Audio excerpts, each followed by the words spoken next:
ప్రార్థన చేసుకొని దేవుని వాక్యమును ధ్యానము చేసుకుందాం. పరిశుద్ధుడవైన మా తండ్రి, ప్రేమ కలిగిన దేవా, నీ పాదములకు నమస్కారములు. 2024 సంవత్సరములో 4వ నెలలో మరి ఒక ఆరాధన దినము అనుగ్రహించినందులకు వందనములు. ఎంతవరకు నడిపించినందులకు వందనములు. ఇప్పుడు నీ వాక్యాన్ని ధ్యానిస్తూ ఉండగా వాక్యములో నుండి మాతో మాట్లాడి మహిమ పొందుమని, పునరుద్ధాన దినములలో మరి ఒకసారి నీ పునరుద్ధానం జ్ఞాపకం చేసుకుంటానికి కృప చూపి మాతో మాట్లాడి మమ్ములను నీ పునరుద్ధాన బలముతో నింపుమని పునరుద్ధానుడైన యేసు నామమున వేడుకొనుచున్నాం తండ్రి. ప్రభునందు ప్రియులరా, పునరుద్ధానుడైన క్రీస్తు నాథుని కృపా సమాధానములు మనందరికీ సమృద్ధిగా లభించును గాక. ఆమేన్. సరే, మంచిది ప్రియులరా.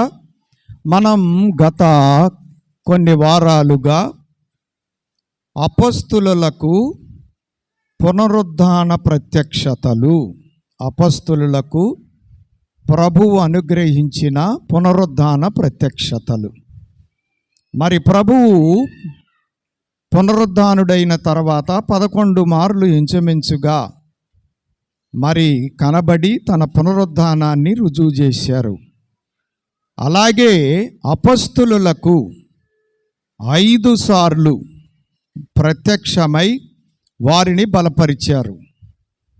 ఆ 5 మార్లు ప్రత్యక్షతలలో 3 ప్రత్యక్షతలను గురించి గతంలో మనము ధ్యానించినటువంటి వారమై ఉన్నాం. ఈ దినము మిగిలిన 2 ప్రత్యక్షతలను గురించి ధ్యానించుటకు ప్రయత్నం చేద్దాం సమయాన్ని బట్టి. ప్రియమైనటువంటి వారలారా, మరి మొదటిసారి భయకంపితులైనటువంటి శిష్యులను బలపరచడానికి ప్రత్యక్షమయ్యారు. అలాగే రెండవసారి అవిశ్వాసి అయినటువంటి తోమాను విశ్వాసిగా మార్చుటకు ప్రత్యక్షమయ్యారు. మూడవసారి దారి తప్పిన శిష్యులను దారిలో పెట్టుటకు ప్రత్యక్షమయ్యారు. 4వసారి శిష్యులు చేయవలసిన పని వారికి అప్పగించుటకు ఆయన ప్రత్యక్షమయ్యారు. మరి ప్రభువు ఈ లోకానికి వచ్చి ఆయన చేసినటువంటి పనికి ప్రత్యక్ష సాక్షులు అపొస్తలులు. కాబట్టి తన యొక్క జీవితానికి సాక్షులైనటువంటి వారు ఈ ప్రపంచానికి సువార్త ప్రకటించాలని, తనను గురించి ప్రకటించాలని, తెలియజేయాలని ప్రభువు వారిని ఏర్పాటు చేసుకున్నారు. అందుకని ఆయన ఆ పని, ఆ బాధ్యత వారికి అప్పగించడానికి ఈ 4వసారి ప్రత్యక్షమయ్యారు. మరి ఈ ప్రత్యక్షతను గురించి మార్కు సువార్త 16వ అధ్యాయం 15 నుంచి 18 వచనాలు, మత్తయి సువార్త 28వ అధ్యాయం 16 నుండి 20 వచనాల్లో మనం చూస్తాం. మరి మత్తయి సువార్త 28వ అధ్యాయం 16వ వచనములో మనం చూసినట్లయితే 11 మంది శిష్యులు యేసు తమకు నిర్ణయించిన గలిలయలోని కొండకు వెళ్ళిరి. గలిలయలోని కొండకు వెళ్ళిరి. శిష్యులకు కలిగిన ఈ 4వ ప్రత్యక్షత గలిలయ కొండ మీద వారికి కలిగినట్లుగా ఈ వాక్యాన్ని బట్టి మనం గ్రహిస్తూ ఉన్నాం. అంటే గలిలయలో కొండ దగ్గర ప్రభువు వారికి ప్రత్యక్షమయ్యారు. అలాగూ ప్రత్యక్షమయ్యి వారు చేయవలసినటువంటి పని వారికి అప్పగించారు. ఈ వాక్య భాగాలలో ఒక 7 విషయాలు మనకు కనబడతాయి. ఆ విషయాలను మీకు వివరించను కానీ చెప్పుకుంటా వెళ్తాను. 4వ ప్రత్యక్షతలో ఉన్నటువంటి విషయాలు, వారికి పని అప్పగించి ఆ పనిని వారు చేయటానికి వారిని బలపరుస్తూ ఆయన ప్రత్యక్షమయ్యారు. మరి ప్రభువు చేసినటువంటి పని వారు లోకానికి తెలియజేయాలి. అలాగూ తెలియజేసి ప్రభువు చేసినటువంటి రక్షణ కార్యక్రమం ప్రపంచమంతా తెలుసుకునేటట్లు చేయాలి. అలాగూ చేసినప్పుడు అనేకులు రక్షణ పొంది దేవరాజ్యానికి వారసులవుతారు. కాబట్టి ఆయన వారి పని వారికి తెలియజేసి ఆ పనిలో వాళ్ళు సాగటానికి ఈ 4వసారి ప్రత్యక్షమయ్యారు. అందులో మొదటిది మత్తయి సువార్త 28వ అధ్యాయం 18వ వచనం. అయితే యేసు వారి యొద్దకు వచ్చి, పరలోకమందును భూమి మీదను నాకు సర్వాధికారము ఇయ్యబడి ఉన్నది. చూడండి, ఆయన ఏం చెబుతున్నారంటే వారికి, నాకు సర్వాధికారము ఇయ్యబడి ఉన్నది. సర్వాధికారం. ఎందుకని ఈ మాట చెబుతున్నారు అంటే, ఇప్పుడు ప్రభువు దేవలోకానికి వెళ్ళిపోతున్నారు. వీరు ఈ లోకములో ఆయనను గురించి తెలియజేయాలి. అలాగూ తెలియజేయాలి అంటే వారికి అధికారం కావాలి. అధికారము లేకపోతే వారు ప్రకటించలేరు. అందుకోసం ఆయన ఏం చెబుతున్నారు అంటే, భూమి మీదను ఏమంటున్నారంటే ఆయన పరలోకమందును భూమి మీదను నాకు సర్వాధికారము ఇవ్వబడి ఉన్నది. అంటే భూమి మీద కూడా ప్రభువుకు సర్వాధికారం ఉంది. కాబట్టి మీరు ఈ సర్వాధికారాన్ని వాడుకొని సర్వలోకములో సువార్త ప్రకటించాలి అని చెప్పి ఆయన మొదట తన అధికారాన్ని గురించి తెలియజేస్తున్నారు. మరి అధికారం లేకపోతే ఏమీ చేయలేం. అందుకోసమే అధికారము కొరకు మరి అనేకులైనటువంటి వారు పోటీలు పడుతున్నారు. ఆ అధికారం సంపాదించుకోవటానికి నానా తిప్పలు పడుతున్నారు. మరి అధికారం ఉన్నప్పుడు పరిస్థితి ఒకలాగా ఉంటుంది, అధికారం లేకపోతే ఒకలాగా ఉంటుంది. ఏ పని అయినా చెయ్యాలి అంటే అధికారం కావాలి. అధికారం లేకపోతే ఎవరు లెక్క చేయరు. అందుకోసం అధికారం అవసరం. కాబట్టి ప్రభు వారితో చెప్పే మాట ఏమిటంటే, నాకు సర్వాధికారం ఇవ్వబడి ఉన్నది. యోహాను సువార్త 5వ అధ్యాయం 23వ వచనములో మనము చూసినట్లయితే, తండ్రిని గణపరచినట్లుగా అందరూ కుమారుని గణపరచవలెనని తీర్పు తీర్చుటకు సర్వాధికారము కుమారునికి అప్పగించి ఉన్నాడు. పరమ తండ్రి కుమారుడైనటువంటి యేసుక్రీస్తు ప్రభు వారికి సర్వాధికారము అనుగ్రహించినటువంటి వారై ఉన్నారు. మరి తండ్రి ఇచ్చినటువంటి అధికారం, ఎందుకంటే తండ్రి అందరికంటే అన్నిటికంటే మరి ఎక్కువైనటువంటి అధికారి. ఇక ఆయన్ని మించినటువంటి అధికారము కలిగిన వారు ఎవరూ లేరు. అటువంటి సర్వాధికారి అయినటువంటి దేవదేవుడు యేసుక్రీస్తు ప్రభు వారికి సర్వాధికారము అనుగ్రహించినటువంటి వారై ఉన్నారు.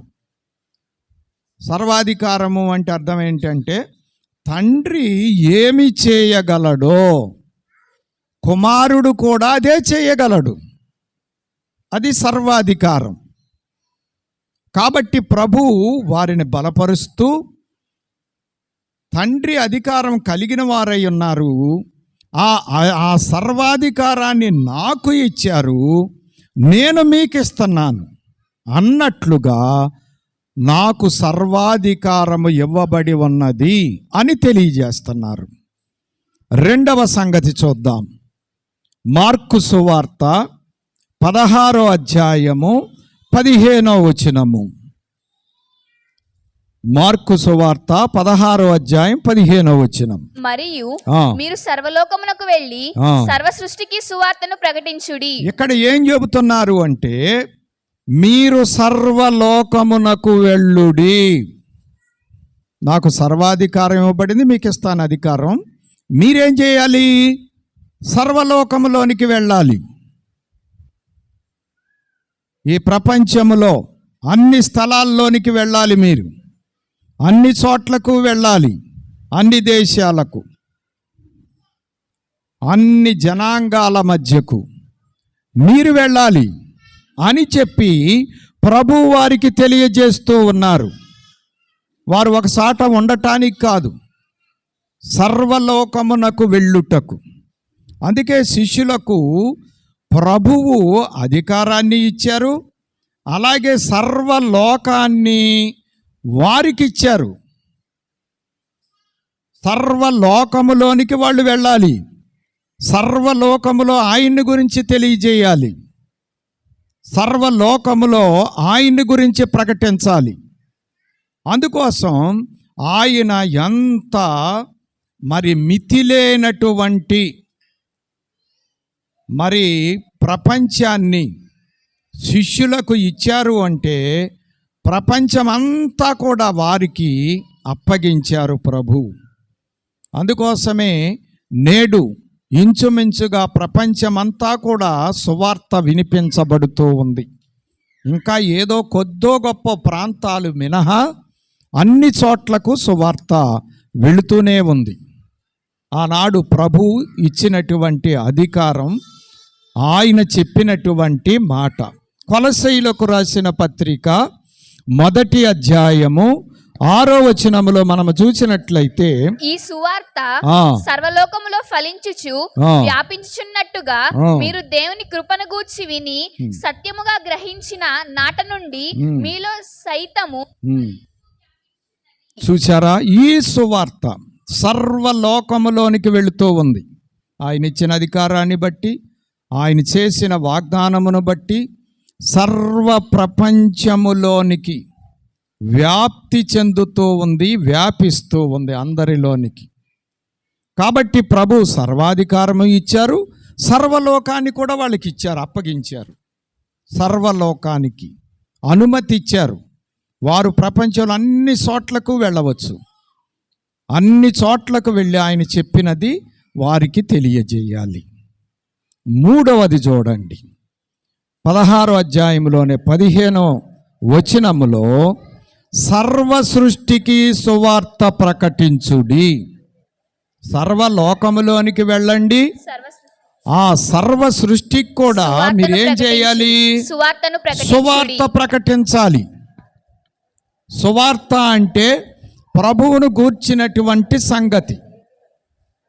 కొరింథీయులకు రాసిన మొదటి పత్రిక 15వ అధ్యాయం 3-4 వచనాల ప్రకారము, లేఖనముల ప్రకారము, నాకు ఇయ్యబడిన ఉపదేశమును మొదట మీకు అప్పగించి తిని, అదేమనగా లేఖనముల ప్రకారము క్రీస్తు మన పాపముల నిమిత్తము మృతి పొందెను, సమాధి చేయబడెను, లేఖనముల ప్రకారము 3వ దినమున లేపబడెను.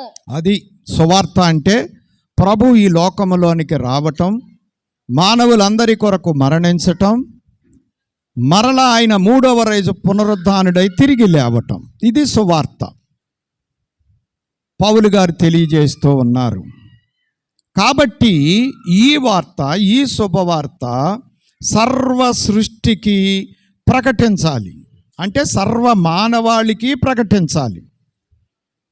ప్రభువు శిష్యులకు సర్వాధికారం ఇచ్చారు, సర్వలోకాన్ని ఇచ్చారు, సర్వ సృష్టిని ఇచ్చారు. ఆ సర్వలోకములో సర్వ సృష్టికి, సర్వ మానవాళికి సువార్త ప్రకటించేటువంటి బాధ్యత అప్పగించారు. కాబట్టి ఆనాటి నుండి ఈనాటి వరకు సువార్త ప్రకటించబడుతూనే ఉంది. ఒకరి నుండి ఇంకొకరికి, ఆ ఒకరి నుండి ఇంకొకరికి, ఆ ఒకరి నుండి ఇంకొకరికి సువార్త ప్రకటించబడతానే ఉంది. అలాగూ ప్రపంచమంతా కూడా సువార్త ప్రకటించబడింది, పడుతూ ఉంది. అందుకోసమే మరి ప్రభువును ఎరిగినటువంటి ప్రతి వ్యక్తి విశ్వాసి కూడా ఏం చేయాలి అంటే సువార్త ప్రకటించాలి, ఇంకొకరికి ఈ వార్త తెలియజేయాలి. ప్రభువును ఎరిగినటువంటి వారు, నమ్మినటువంటి వారు మౌనముగా ఉండకూడదు, సువార్త ప్రకటించేవారుగా ఉండాలి. ఆనాడు ప్రభువు ఈ సంగతి వారికి తెలియజేశారు. రోమాపత్రిక 10వ అధ్యాయము 15వ వచనము. ప్రకటించువారు పంపబడని ఎడల ఎట్లు ప్రకటించుదురు? ఇందు విషయమై ఉత్తమమైన వాటిని గూర్చిన సువార్త ప్రకటించువారి పాదములెంతో సుందరమైనవి అని రాయబడి ఉన్నది. మరి ప్రకటించేవారు పంపబడకపోతే, సువార్త ప్రకటించకపోతే వాళ్ళు సువార్త ఎలాగ వింటారు? ప్రభువుని ఎలాగ తెలుసుకుంటారు? కాబట్టి సువార్త ప్రకటన జరగాలి. అందుకోసమే ప్రభువు సర్వ సృష్టికి సువార్త ప్రకటించండి అని చెప్పి వారికి పని అప్పగించినటువంటి వారై ఉన్నారు. 4వది మనం చూసినట్లయితే మత్తయి సువార్త 28వ అధ్యాయము 19వ వచనము. కాబట్టి మీరు వెళ్ళి సమస్త జనులను శిష్యులుగా చేయుడి, తండ్రి యొక్కయు కుమారుని యొక్కయు పరిశుద్ధాత్మ యొక్కయు నామములోనికి వారికి బాప్తిస్మం ఇచ్చుచు. చూడండి, ప్రభు ఇంకేం చెప్పారు అంటే సువార్త ప్రకటించటం మాత్రమే కాదు, సమస్త జనులను శిష్యులనుగా చేయుడి. చూసారా? సువార్త వినిపింపజేసి ప్రతి ఒక్కరిని కూడా ఏం చేయాలి? శిష్యులుగా చేయాలి. ఎవరికి శిష్యులుగా చేయాలి? ప్రభువుకి శిష్యులుగా చేయాలి. అంటే ప్రభువును ఎరిగి, ప్రభువును నమ్మి, ప్రభువును స్వకీయ రక్షకుడుగా అంగీకరించి రక్షణ బాప్తిస్మం పొంది రక్షణ పొంది వారు ప్రభువుకు శిష్యులుగా ఉండాలి. ప్రభు యొద్దకు వచ్చి ప్రభు యొద్ద నేర్చుకోవాలి.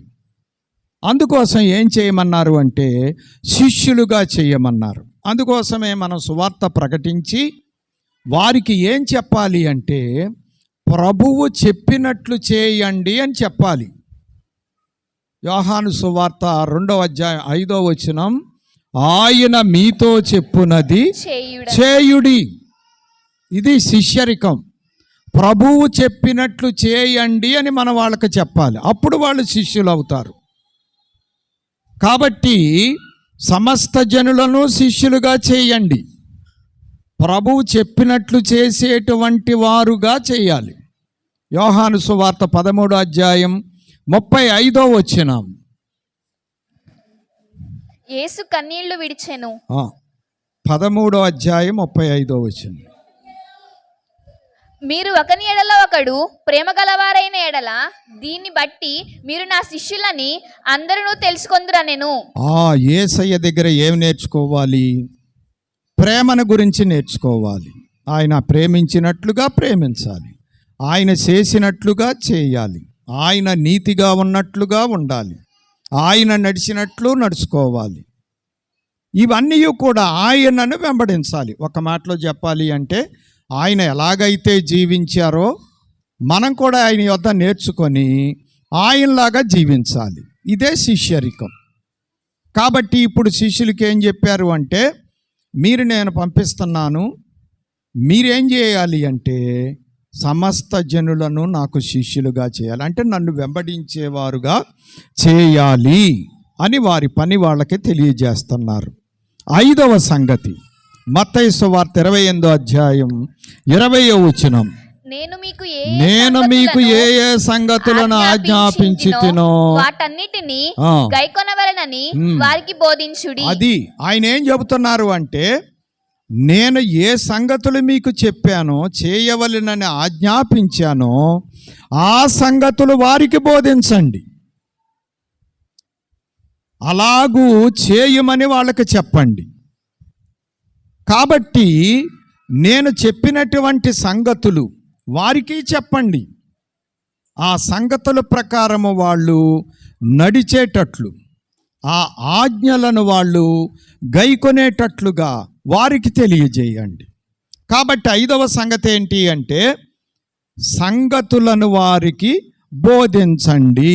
వారు నడవవలసిన సంగతులు వారికి బోధించండి. నేను చెప్పిన ఆజ్ఞలు, నేను నడవమని చెప్పినటువంటి ఆజ్ఞలు వారు మరి నడుచుకునేటట్లుగా వాళ్ళకి బోధించండి అని వారికి తెలియజేస్తూ ఉన్నారు.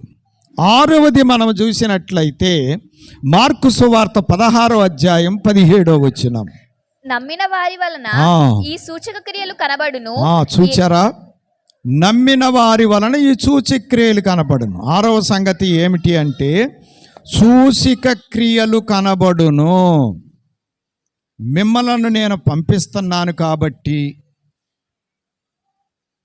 మీరు సువార్త ప్రకటిస్తూ ఉన్నప్పుడు, శిష్యులనుగా చేస్తూ ఉన్నప్పుడు, సంగతులు బోధిస్తూ ఉన్నప్పుడు మీకు మీతో పాటుగా సూచక క్రియలు కనపడతాయి. అంటే కొన్ని సూచక క్రియలు కూడా నేను జరిగిస్తాను. మీరు చెప్పేవన్నీ కూడా ఎదట వారు నమ్మటానికి మీకు సూచక క్రియలను కూడా అనుగ్రహిస్తాను. సూచక క్రియలు వారు చూడగలుగుతారు, మీరు చేయగలుగుతారు. కాబట్టి సూచక క్రియలు మిమ్మల్ని వెంబడిస్తాయి. సూచక క్రియలు మీ ద్వారా లోకానికి కనబడతాయి. ఇంకా ఏమేమి సూచక క్రియలు అవి కూడా వివరించారు. ఏ అపాయం మిమ్మల్ని ఏం చెయ్యదు, హాని జరగదు, ఆ దయ్యాలు లోబడతాయి. ఇవన్నీ కూడా సూచక క్రియలు, వారి ఎదుట అద్భుతాలు అన్నమాట అండి. ప్రార్థించినప్పుడు రోగులు స్వస్థపడతారు. ఇలాంటి విషయాలు చెప్పారు. కాబట్టి ప్రభువు వారికి పని అప్పగించటం మాత్రమే కాదు, కానీ ఆ పని అనేకులు నమ్మటానికి రుజువులను కూడా వారికి ఏర్పాటు చేశారు. అవే సూచక్రియలు, అద్భుతములు. ఆనాటి నుండి ఈనాటి వరకు సువార్త ప్రకటన జరుగుతూనే ఉంది.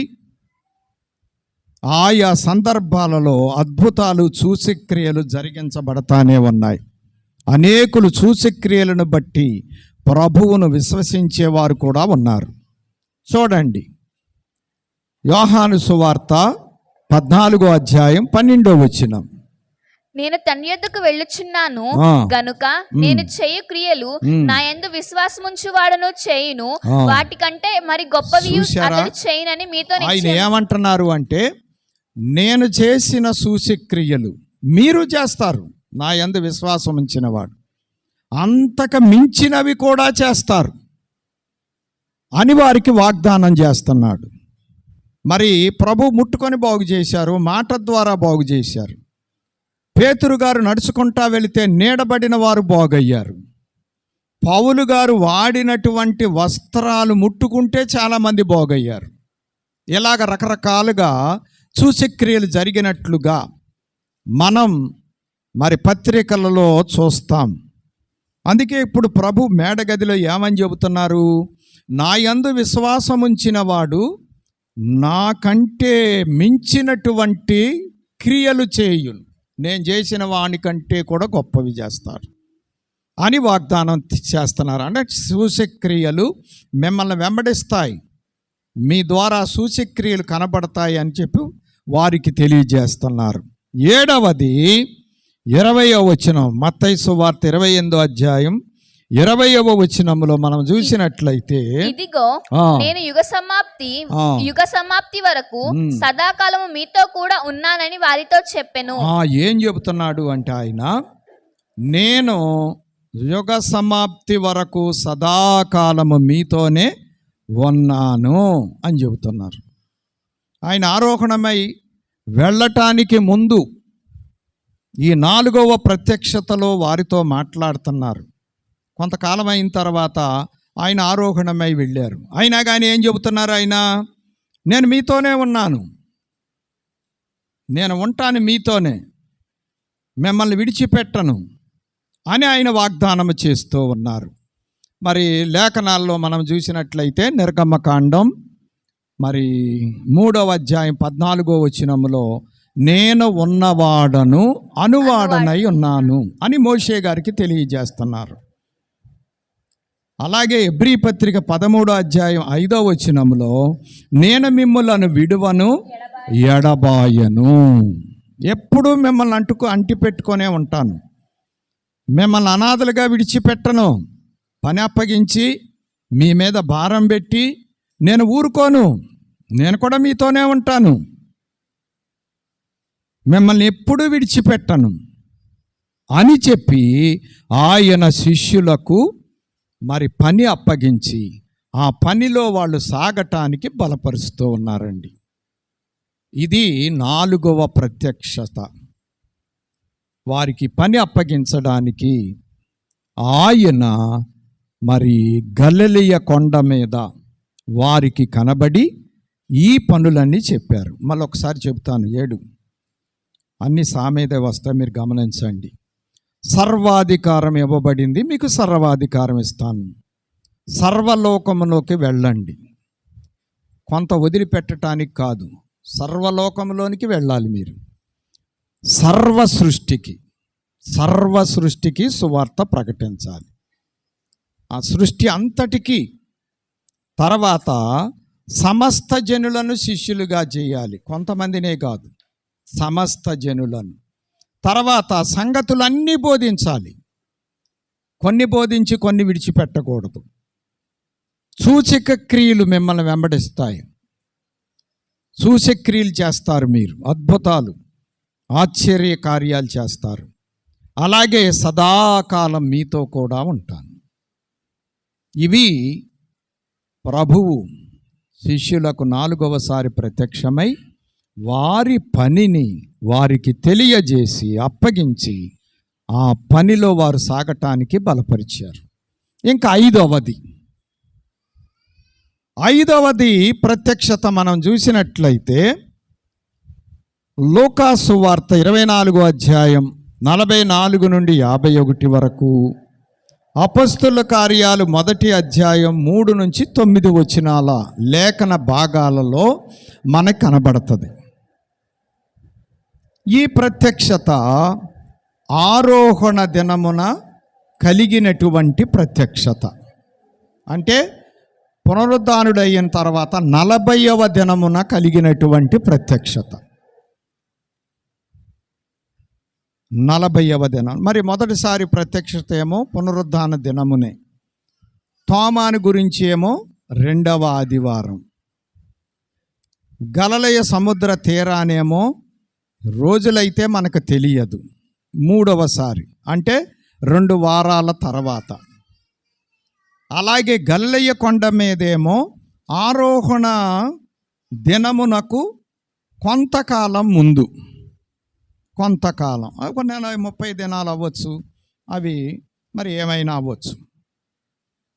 కాబట్టి మనం అనుకోవచ్చు, మొదటి వారంలో కనపడ్డారు, 2వ ఆదివారంలో కనపడ్డారు, తర్వాత 3వ ప్రత్యక్షత సుమారుగా ఒక 20 రోజులకు అనుకోవచ్చు, 4వ ప్రత్యక్షత ఒక 30 రోజులకు అనుకోవచ్చు, చివరి ప్రత్యక్షత 5వ ప్రత్యక్షత 40వ దినము ఖచ్చితంగా రాయబడింది, ఆరోహణ దినమున. ఆయనక ఈ లోకమును వదిలి దేవలోకానికి తండ్రి దగ్గరికి వెళ్ళిపోయేటువంటి దినమున వారికి అనుగ్రహించినటువంటి ప్రత్యక్షత. ఎందుకు ఈ ప్రత్యక్షత అంటే, పని చెప్పినటువంటి ప్రభువు వారిని శక్తితో నింపుటకు, శక్తిమంతులను చేయుటకు వారికి చివరి ఉపదేశము చేసి ఆరోహణము అవ్వటానికి సిద్ధపడ్డారు. మరి పని చెప్పిన ప్రభువు శక్తినివ్వకుండా విడిచిపెట్టడు. నేనో పనులు చెప్పు వారికి నేను సొమ్మిస్తాను, పని చేయటానికి శక్తినిస్తాను, నేను తోడుగా ఉంటాను, నేను కూడా మీతో కలిసి పని చేస్తాను. ఇవి ప్రభువు చేసేటువంటి వాగ్దానాలు. కాబట్టి ప్రభువు ఏదైనా పని చెప్పినప్పుడు మనమేమి కంగారు పడాల్సిన పని లేదు. పని చెప్పిన ఆయనే అన్ని సదుపాయాలు ఏర్పాటు చేస్తారు. మరి అపొస్తలులను వదిలిపెట్టారా?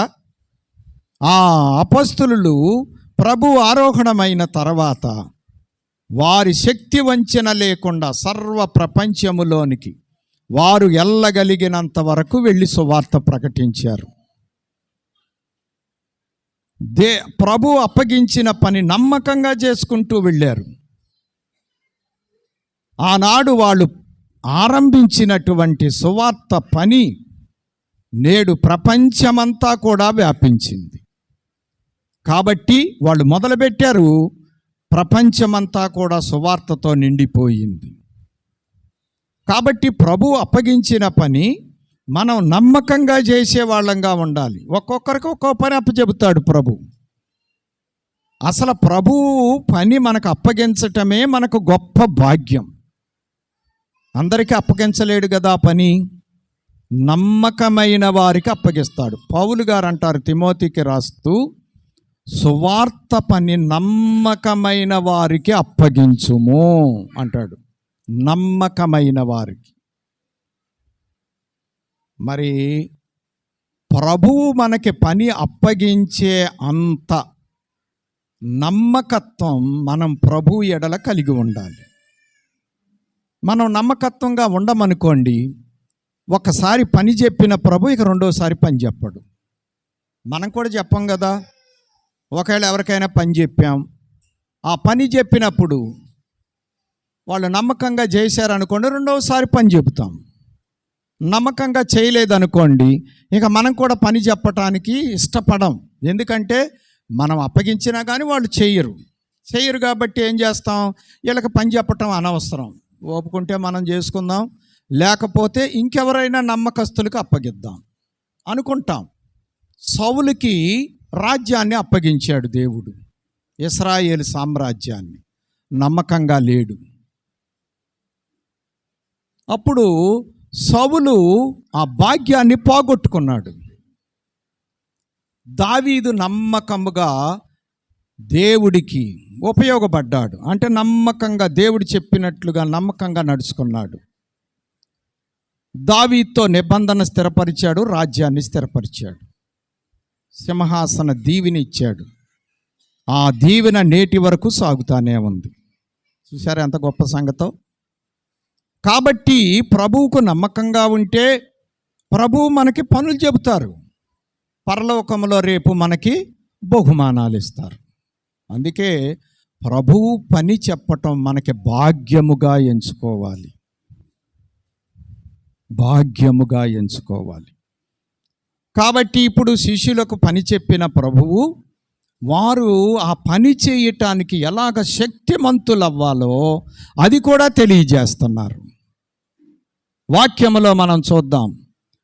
ఈ వాక్య భాగాల్లో ఒక 7 సంగతులను మనం తీసుకుందాం. 1, లేఖనముల నెరవేర్పు. ఆయన ఏం చెబుతున్నాడు అంటే, లేఖనాలన్నీ కూడా నాలో నెరవేరినవి. లోకాసు వార్త 24వ అధ్యాయం 44వ వచనం. అంతటా ఆయన మోషే ధర్మశాస్త్రములోను ప్రవక్తల గ్రంథములోను కీర్తనలలోను నన్ను గూర్చి రాయబడినవన్నీ నెరవేరవలనని నేను మీ యొద్ద ఉండినప్పుడు మీతో చెప్పిన మాటలు నెరవేరినవని వారితో చెప్పెను. చూడండి, మళ్ళీ ఒకసారి గుర్తు చేస్తున్నారు. నేనున్నప్పుడే చెప్పాను, ఇప్పుడు కూడా చెబుతూ ఉన్నాను. అన్నీ నెరవేరినాయి. జన్మ దగ్గర నుంచి, జీవితం దగ్గర నుంచి, మరణము దగ్గర నుంచి, పునరుద్ధానము దగ్గర నుంచి నేటి వరకు అన్ని ప్రవచనాలు నెరవేరినవి, నాలో నెరవేరినవి అని చెప్పి వారికి జ్ఞాపకం చేస్తున్నారు. ఎందుకు జ్ఞాపకం చేస్తున్నారు అంటే, దేవుని చేత వాగ్దానము చేయబడినటువంటి మెస్సియా రక్షకుడు ఈయనే అని వారు దృఢముగా నమ్మటానికి, స్థిరపడటానికి ఈ మాట తెలియజేస్తున్నారు. మరి ఏ సంగతి అయినా మనకు బాగా అర్థమైతేనే కానీ నమ్మగలం. అర్థం కాలేదనుకోండి, నమ్మలేం. కాబట్టి ఇప్పుడు ప్రభు లేఖనము ద్వారా ఏం చేస్తున్నారు, లేఖనాలన్నీ నాలో నెరవేరినవి చూడండి అని చెప్పి వారికి తెలియజేస్తున్నారు. మత్తయి సువార్త 5వ అధ్యాయం 17వ వచనము. ధర్మశాస్త్రమునైనను ప్రవక్తల వచనములనైనను కొట్టివేయ వచ్చిదినని తల వంచవద్దు, నెరవేర్చుటకే గాని కొట్టివేయుటకు నేను రాలేదు. చూసారా, యేసయ్య ఏం చెప్పాడు బోధ మొదలు పెట్టినప్పుడు? నేను ఎందుకు వచ్చాను అంటే ధర్మశాస్త్రమును, ప్రవక్తల యొక్క ప్రవచనములను నెరవేర్చడానికి వచ్చాను, కొట్టివేయటానికి రాలేదు. ఇది మంచి పని అన్నమాట అండి. మనం కూడా లేఖనముల నెరవేర్పు వలె ఉండాలి. లేఖనాలు అందరిలో నెరవేరుతాయండి. లేఖనాలలో 2 రకాలు ఉంటాయి ఎప్పుడూ కూడా. ఒకటి మంచిగా నెరవేరేటువంటి లేఖనాలు, 2 చెడుగా నెరవేరేటువంటి లేఖనాలు. 2 రకాలు ఉంటాయి ఎప్పుడూ కూడా. నమ్మితే సొమ్ము, నమ్మకపోతే దుమ్ము అన్నారు దైవజనులు. నమ్మి బాప్తీసం పొందినవాడు రక్షింపబడును. ఇది మంచి నెరవేర్పు కలిగినటువంటి లేఖనం. బాప్తీసం పొందలేదనుకోండి, నమ్మని వానికి శిక్ష విధింపబడును. ఈ 2 ఉంటాయి. ఈ రెండిట్లో ప్రభువుని తెలుసుకొని వెంటనే బాప్తిస్మము పొంది రక్షణలోనికి వచ్చేవారు ఉంటారు. ఎన్నాళ్ళు వాక్యము విన్నా కానీ, ప్రభువా ప్రభు అని పిలిచినా కానీ ప్రభువు చిత్తమైన బాప్తిస్మమును నెరవేర్చని వారు కూడా ఉంటారు. చూసారా, 2 రకాల నెరవేర్పులు ఉంటాయి, 2 రకాల వాక్యాలు ఉంటాయి. ఒకటి పాజిటివ్, 2 నెగిటివ్. ఇక మరి అది ఒకటి ప్లస్, ఒకటి మైనస్. ప్లస్లో జీవించేవారు ఉంటారు, మైనస్లో జీవించేవారు కూడా ఉంటారు. కాబట్టి ఇప్పుడు ప్రభు ఏం చెబుతున్నారు అంటే, నాయందు ధర్మశాస్త్రం, ప్రవక్తల ప్రవచనాలు అన్నీ మంచిగానే నెరవేరినవి. అంటే తండ్రి చిత్తానికి అనుకూలముగా నెరవేరినవి.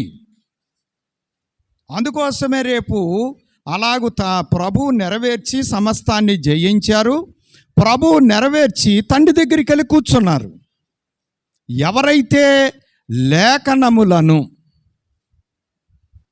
నెరవేరుస్తారో, తండ్రి చిత్త ప్రకారంగా నడుస్తారో, వారు కూడా రేపు ప్రభు దగ్గరికి వెళ్ళి కూర్చుంటారు. మరి తండ్రి చిత్తాన్ని నెరవేర్చకపోతేనో కూర్చోలేరు. మరి అపవాది పోగొట్టుకున్నది అదే కదా. ఒకప్పుడు అపవాదికి కూడా దేవుడు ఎంత గొప్ప స్థానం ఇచ్చారు. దేవుని తర్వాత స్థానం ప్రధాన దూత. కానీ దైవ చిత్తమునకు భిన్నమైనటువంటి ఆలోచన చేశాడు. అంటే నెగిటివ్ ఆలోచన చేశాడు. నెగిటివ్ ఆలోచన ఎప్పుడైతే చేశాడో ఆ భాగ్యాన్ని పోగొట్టుకున్నాడు.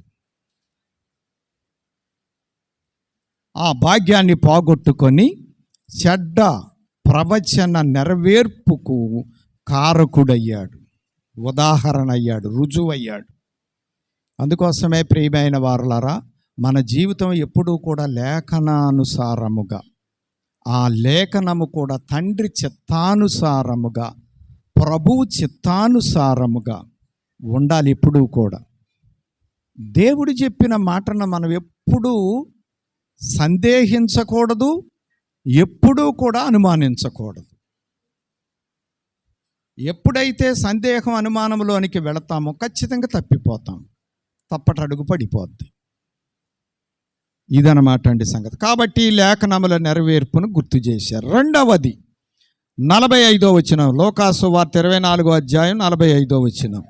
అప్పుడు వారు లేఖనములు గ్రహించినట్లుగా ఆయన వారి మనసును తెరచి క్రీస్తు శ్రమ. చూడండి, ఇప్పుడు ప్రభు ఏం చేశారు అంటే, లేఖనాలన్నీ నెరవేరినవని చెప్పుట మాత్రమే గాక, లేఖనములు గ్రహించున్నట్లుగా ఆయన వారి మనస్సును తెరిచెను. చూసారా, లేఖనాలు గ్రహించున్నట్లు. మరి పరిశుద్ధాత్మ తండ్రి మన హృదయాలు తెరవకపోతే మనకి లేఖనం అర్థం కాదు. అందుకే మనం పరిశుద్ధాత్మకు స్థలం ఇవ్వాలి, చోటు ఇవ్వాలి, మనం కోరుకోవాలి. వాక్యం చదవటానికి ముందు పరిశుద్ధాత్మ తండ్రి మీరే వాక్యాన్ని రాయించారు, వ్రాయించినటువంటి మీరే ఇది నాకు అర్థమగునట్లు, గ్రాహ్యమగునట్లు నా నేత్రములను వెలిగించండి అని మనం కోరుకోవాలి. అప్పుడే కానీ లేఖనాలు మనకి గ్రహింపు అవుతాయి, లేకపోతే గ్రహింపు కావు. కాబట్టి ఆయన మన మనస్సు, మన హృదయం, మన మనోనేత్రాలు తెరిస్తేనే కానీ అర్థమవుతాయి అన్నమాట అండి. అందుకోసం మనం అది కోరుకోవాలి. ఆ సంగతి శిష్యులకు కూడా ప్రభువు ఏం చేశారు అంటే వారి మనస్సును తెరచి లేఖనాలు వాళ్ళు గ్రహించేటట్లుగా చేశారు. మత్తయి సువార్త 13వ అధ్యాయం 11వ వచనం. 13-11. పరలోక రాజ్య మర్మములు ఎరుగుట మీకు అనుగ్రహింపబడి ఉన్నది గాని వారికి అనుగ్రహింపబడలేదు.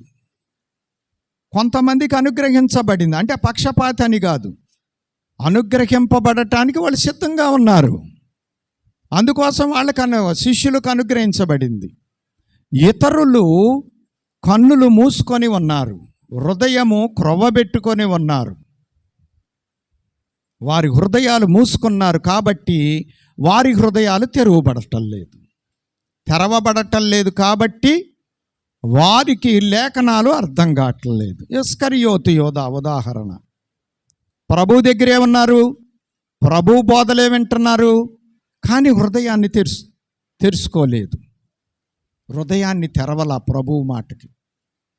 లోకానికి, ధనాపేక్షకు, రాజ్యకాంక్షకు హృదయాన్ని తెరిచాడు, కానీ ప్రభువు మాటలకు హృదయం తెరవల. జాగ్రత్త. నేడు సంఘములో జరిగే భయంకరమైన ప్రమాదం ఇదే. మన జీవితాలే మనకు సాక్ష్యం చెబుతాయి. మన నడవడిక, మన ప్రవర్తన, మనం ఏమై ఉన్నావో రుజువు చేస్తుంది.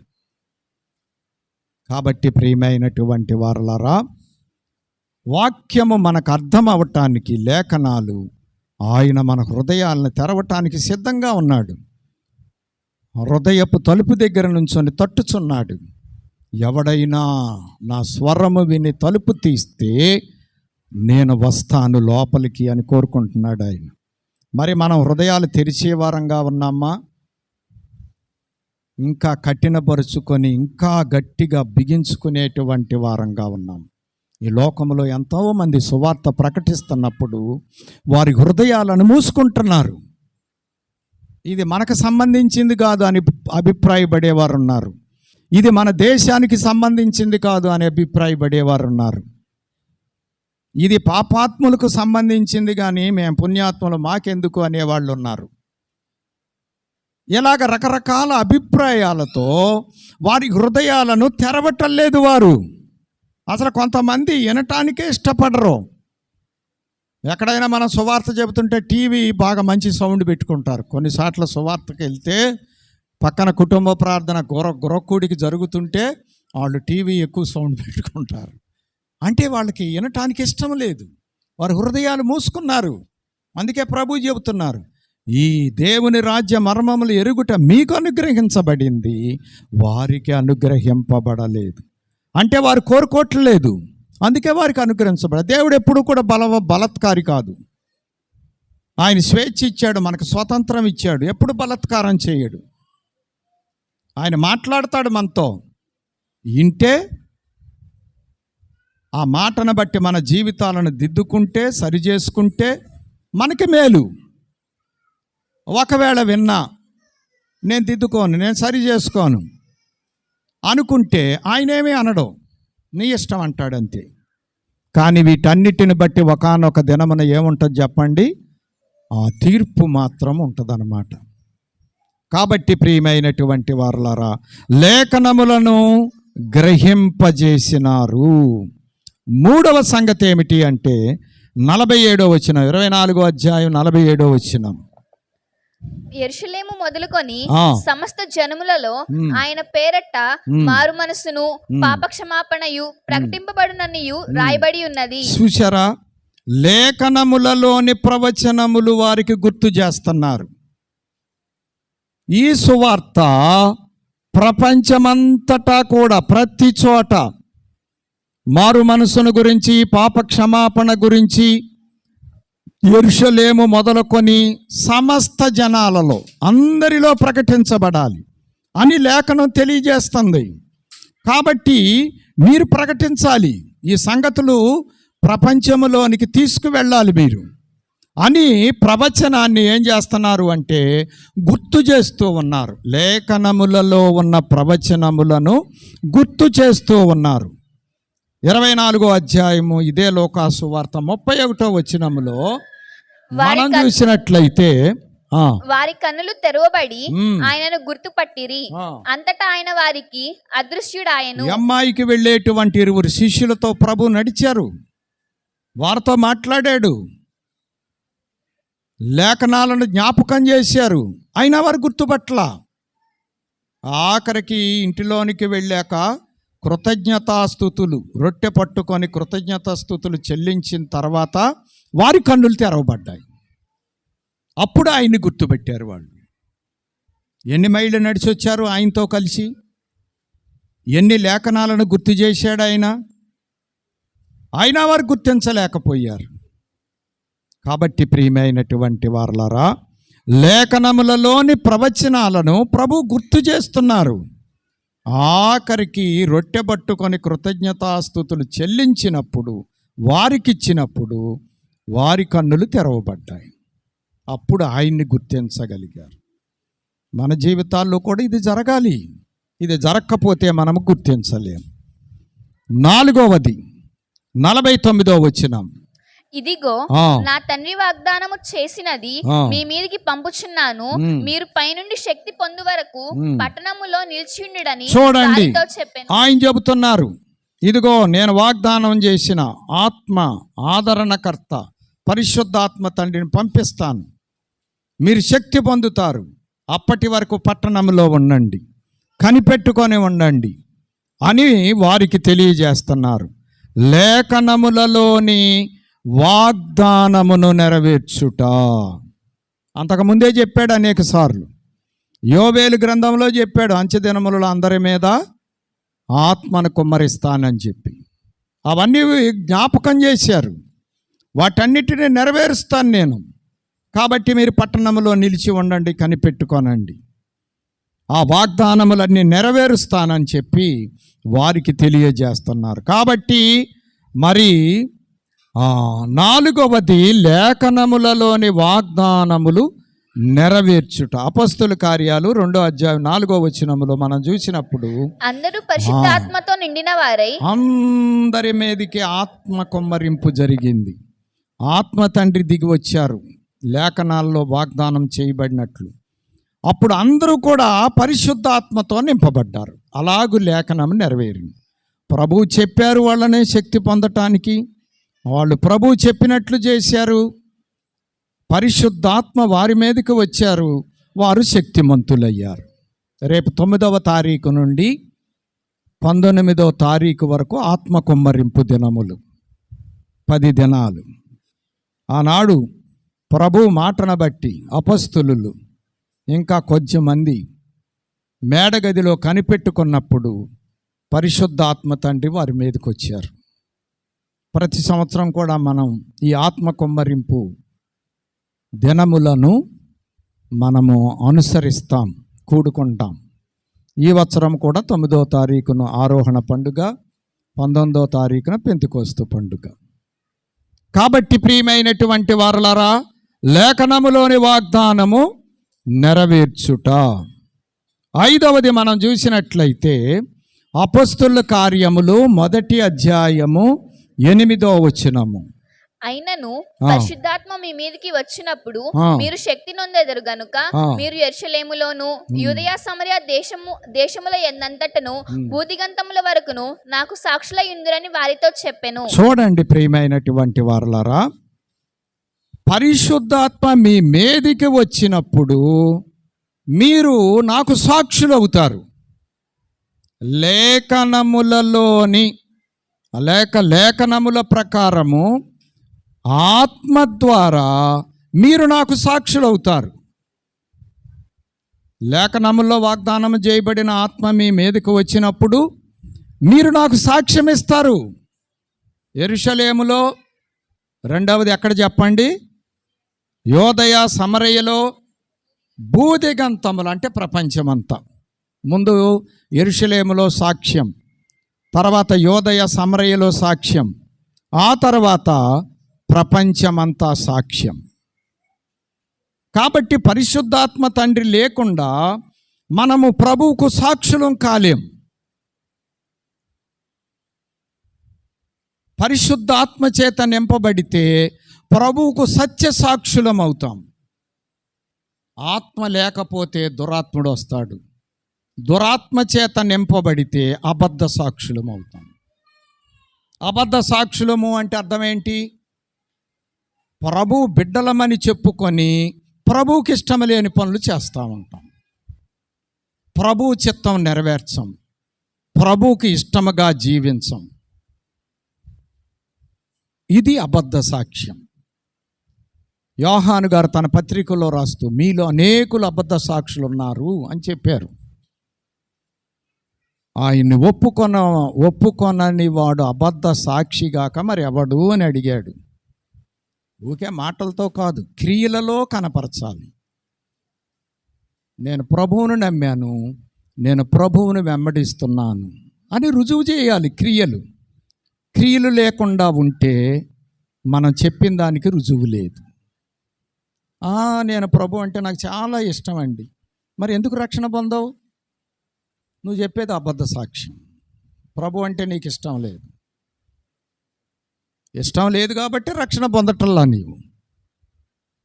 ఇంకా దీనికి సాక్ష్యాలు కావాలా, ఆధారాలు కావాలా?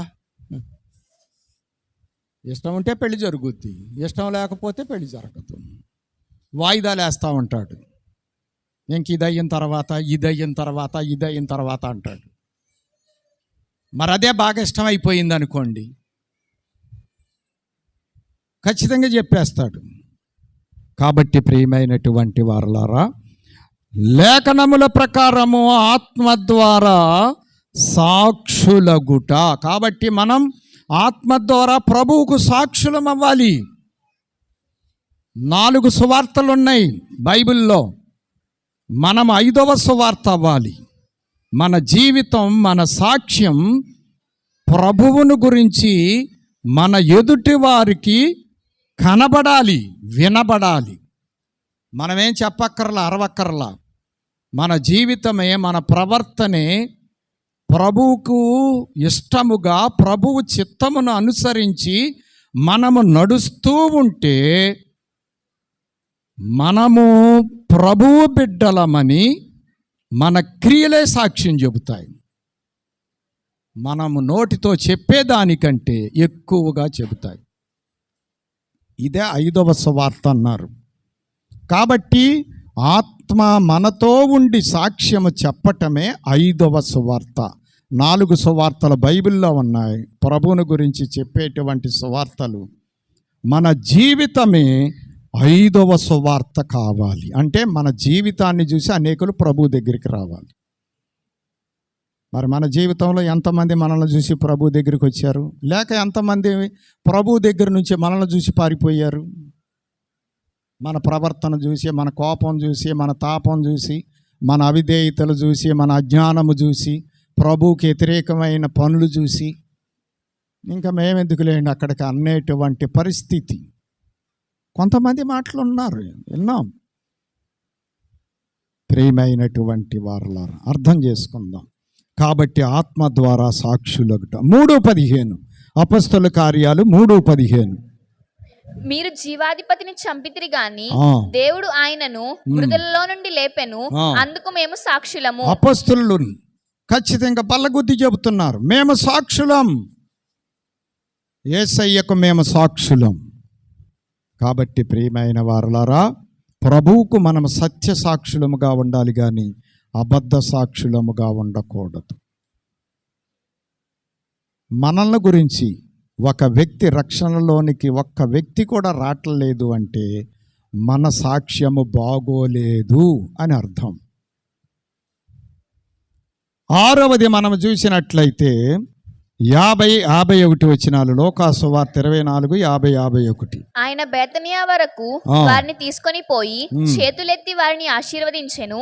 వారిని ఆశీర్వదించుచుండగా ఆయన వారిలో నుండి ప్రత్యేకింపబడి పరలోకమునకు ఆరోహణుడాయెను. 6వ సంగతి ఏంటి అంటే, ఇవన్నీ చెప్పి వాళ్ళని బలపరిచి శక్తి పొందండి అని చెప్పి ఒలీవల కొండకు తీసుకొని వెళ్ళి ఆయన లేఖనముల ప్రకారము ఆశీర్వదించి ఆరోహణమయ్యను. లేఖనముల ప్రకారం ఆశీర్వదించాడు.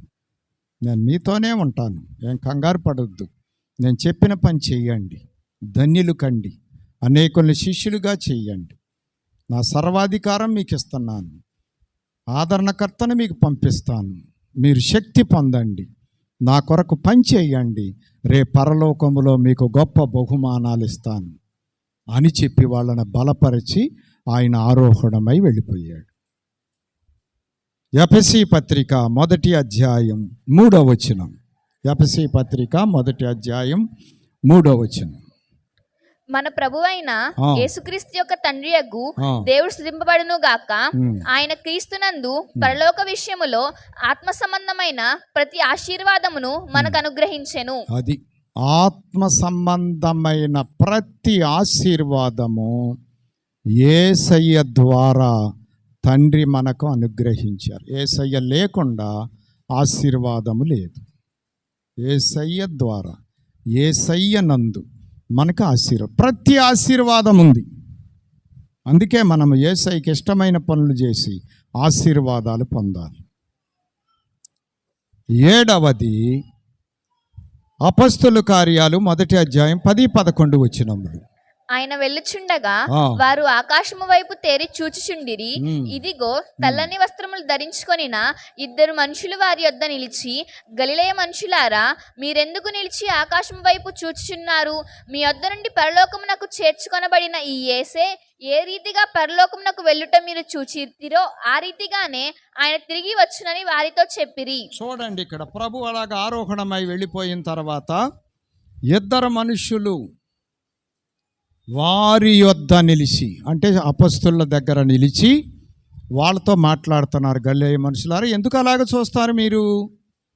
లేఖనముల ప్రకారము ఎలాగా ప్రభువు పరలోకానికి వెళ్ళారో లేఖనముల ప్రకారం మరలా అదే రీతిగా తిరిగి వస్తారు. అంటే 2వ రాకడ గురించి వాళ్ళకి తెలియజేస్తున్నారు. లేఖనాలలో రాయబడిన సంగతులు వాళ్ళు ఆ శిష్యులకు తెలియజేస్తున్నారు. కాబట్టి ప్రియమైన వారలారా, వాళ్ళని బలపరుస్తున్నారు. అంటే ప్రభువు వెళ్ళారు, మీతో కూడా ఉన్నారు, ఉంటానని చెప్పాడు, ఆయన ఉంటాడు, ఆయన వెళ్తానని చెప్పాడు, వెళ్ళాడు, ఆయన వెళ్ళగలడు, ఉండగలడు, వెళ్ళినా ఆయన ఉండగలడు, ఉన్నా ఆయన వెళ్ళగలడు. అది ఆయనలో ఉన్నటువంటి గొప్ప దైవత్వం. కాబట్టి ఆయన ఉంటానని చెప్పాడు కాబట్టి తప్పకుండా ఉంటాడు, వెళతాను మళ్ళీ వస్తానని చెప్పాడు కాబట్టి ఖచ్చితంగా వెళ్ళాడు. ఆయన తండ్రి కుడి పార్శ్వాన కూర్చొని ఉన్నాడు, ఆయన మనతో కూడా ఉన్నాడు. నమ్మగలిగితే సొమ్ము. తెసలోనికైలకు రాసిన 1వ పత్రిక 4వ అధ్యాయం 16వ వచనం. మనందరికీ తెలిసిన వాక్యం. ఆర్భాటముతోను ప్రధాన దూత శబ్దముతోను దేవుని బూరతోను పరలోకము నుండి ప్రభు దిగి వచ్చును. క్రీస్తునందుండి మృతులైన వారు మొదట లేతురు. కాబట్టి ఆయన వస్తాడు, మళ్ళీ ఏ రీతిగా వెళ్ళాడో ఆ రీతిగానే వస్తాడు. లేఖనముల యొక్క నెరవేర్పు. కాబట్టి అన్ని లేఖనాల్లో ఉన్నాయి. ఆ లేఖనాలను ఆయన గుర్తు చేశాడు. ఆ లేఖనాలు గ్రహించేటట్లు వాళ్ళ మనసుల్ని తెరిచాడు. ఆ లేఖనాల ప్రవచనాలను గుర్తు చేశారు. ఆ లేఖనాల వాగ్దానాన్ని నెరవేర్చారు. లేఖనాల ప్రకారము ఆత్మ ద్వారా సాక్షుల్ని చేశాడు. లేఖనాల ప్రకారము ఆశీర్వాదము అనుగ్రహించి ఆరోహణమయ్యారు. లేఖనముల ప్రకారము వెళ్ళిన రీతిగానే తిరిగి మరలా రాబోతున్నారు. 5వ ప్రత్యక్షతలో ప్రభువు ఆరోహణ దినమున వారిని శక్తిమంతులనుగా చేయుటకు ప్రత్యక్షమయ్యారు. ఇక వాళ్ళు శక్తిమంతులయ్యారు, ఆత్మచేత నింపబడ్డారు. ఇంచుమించుగా ప్రపంచంలో ఎక్కువ భాగము తిరిగి సువార్త ప్రకటించి ఆ కాలములోనే ప్రపంచములో ఎక్కువ భాగములో మరి సంఘాలను కట్టగలిగారు వాళ్ళు. ప్రియమైన వారలారా, ఎంతోమందిని సత్యములోనికి ప్రభు దగ్గరికి నడిపించగలిగారు. మరి మన జీవితాల్లో ప్రభువు కార్యం ఎంత జరుగుతుంది? మన ఇంటిలో, మన బంధువులలో, మన స్నేహితులలో, మన చుట్టూ ఉన్నటువంటి వారిలో ఎంత కార్యం చేయగలుగుతున్నాం మనం ప్రభు పక్షాన? ఒక్క ఆత్మనైనా మనం రక్షించకపోతే మన ఆత్మకు కూడా గ్యారంటీ లేదు. ఒక ఆత్మనన్నా మనకు జత చేసుకోకపోతే మన ఆత్మకు కూడా ఏమి లేదు చెప్పండి, గ్యారంటీ లేదు. కాబట్టి అపస్తులులకు ప్రభు అనుగ్రహించిన 5 ప్రత్యక్షతలు, పునరుద్ధానుడైనటువంటి ప్రభువు 5 ప్రత్యక్షతల ద్వారా వారిని బలపరిచారు, విశ్వాసమును వృద్ధి చేశారు, దారి తప్పిన వారిని దారిలో పెట్టారు, వారి పనిని వారికి గుర్తు చేశారు, ఆ పని వారికి అప్పగించారు. ఆ పని చేయటానికి ఎలాగూ శక్తి పొందాలో అది కూడా తెలియజేసి ఆత్మను అనుగ్రహించి శక్తిమంతులుగా చేశారు. అలాగూ చేసి వారిని వాడుకొని తన యొక్క పనిని ఆయన జరిగించుకుంటూ ఉన్నారు. మరి మనం కూడా ఆయన పనిలో ఒక భాగముగా, ఒక ఏర్పాటు వ్యక్తిగా ఆయన పనిచేసే భాగ్యము కలిగిన వారముగా సిద్ధపడదామా? కాబట్టి మనల్ని మనం పరీక్ష చేసుకుందాం. ఈ లోకములో మనం జన్మించిన జన్మ సార్థకం అవ్వాలి అంటే కేవలం ఈ లోకము కోసమే మనం బ్రతికితే అది అజ్ఞానమే అవుతుంది. ప్రభువు కొరకు పనిచేసి రేపు పరలోక రాజ్యములో బహుమానాన్ని సిద్ధపరచుకొనకపోతే మన ఈ లోక జీవితము వలన మనకేం లాభం, ఏం ప్రయోజనం? కాబట్టి ప్రియమైన వారలారా, పరిశీలన చేసుకుందాం. ఈ పునరుద్ధాన దినాలలో ప్రభు శిష్యులను బలపరిచినట్లు మనల్ని బలపరచడానికి సిద్ధంగా ఉన్నారు. శిష్యులను పనిలో పెట్టినట్లు మనల్ని పనిలో పెట్టుకోవటానికి సిద్ధంగా ఉన్నారు. శిష్యుల వలె మనం పని చేయటానికి, శక్తినివ్వటానికి సిద్ధంగా ఉన్నారు. మనము ఆయన చిత్తమును బట్టి నడుచుకొనటానికి ఇష్టపడితే ఆయనే తోడుగా ఉండి మన చేత పని చేయించి రేపు మనకి జీతము ఇవ్వటానికి కూడా సిద్ధంగా ఉన్నారు. అందుకే ప్రకటన చివరి అధ్యాయం చివరి వచనాల్లో చెబుతున్నారు, ఇదిగో నేను త్వరగా వస్తున్నాను, ప్రతివానికి ఇచ్చుటకు నేను సిద్ధపరిచిన జీతము నా యొద్ద ఉన్నది. మరి మనకే జీతం ఉంది? ఎంత జీతాన్ని సంపాదించుకున్నాం పరలోకానికి? మనకు ఇవ్వటానికి ప్రభు ఎంత జీతాన్ని సిద్ధపరుస్తున్నారు మన పనిని బట్టి పరిశీలన చేసుకుందాం. అపస్తుల వలె సిద్ధపడి ప్రభు కొరకు పనిచేసి గొప్ప బహుమానాన్ని, అన్నిటికంటే ముఖ్యముగా నిత్య జీవం, ఆయన పక్కన కూర్చునే వధువు అంతస్తు సంపాదించుకుందాం. అట్టి ధన్యత ప్రభువు దయచేయునుగాక. ఆమేన్. పరిశుద్ధుడవైన తండ్రి, ప్రేమ కలిగిన దేవా, ఈ కొద్ది మాటలు మా అందరిలో ఫలింపజేసి అపస్తులు ఎలాగా నీ సువార్త ప్రకటించి నీ రాజ్య చేయుటకు సహాయము చేసి బలపరిచి నీ పనిముట్టులుగా వాడుకొని మహిమ పొందుమని పునరుద్ధానుడైన క్రీస్తునాథుని పాదములు పట్టుకొని వేడుకొనుచున్నాం పరమ తండ్రి. ఆమేన్. మరణాతా.